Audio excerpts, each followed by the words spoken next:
असं काय मंडळी, मी कल्याणी. तर आज गेले होते व्हेजिटेबल्स घ्यायला. विचार केला तुमच्यासोबत एक गोष्ट शेअर करूया. इंडियामध्ये आपण सगळ्या भाज्या घेतल्यानंतर लास्टला आपल्याला कढीपत्ता फ्रीमध्ये भेटतो, पण इकडे अमेरिकेमध्ये कढीपत्ता फ्रीमध्ये भेटत नाही. इकडे काका पण नाही की त्यांना फ्रीमध्ये द्या म्हणून कढीपत्ता म्हणू शकतो आपण. तर इकडे मी आले होते तर हा कढीपत्ता मला काहीतरी इंडियन रुपीमध्ये 250 रुपयाला एवढंसं पाकिट भेटलं. तर हे ऐकून मला पण पहिले खूप शॉक बसला होता. आता सवय झाली आहे. सो त्यानंतर मग परत मला थोडी ग्रोसरी घ्यायची होती, मग तूप घेतलं मी.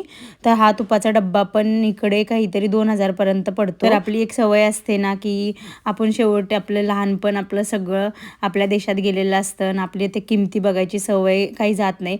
आणि मिडल क्लास लोकांची तर ते सवयच असते की सगळं बघून घ्यायचं. सो कसं वाटलं तुम्हाला ऐकून? नवीन वाटलं का कढीपत्ता फ्रीमध्ये नाही भेटत ते? हे पण आहे इकडे. मी जिकडे आले होते आर्टिशा एक गाव आहे, तर तिकडे थोडे कंपॅरिझननी ना थोडं आपल्याला स्वस्त भेटतं, जे की सिटीमध्ये गेले तुम्ही तर तेवढंच महाग भेटेल तुम्हाला.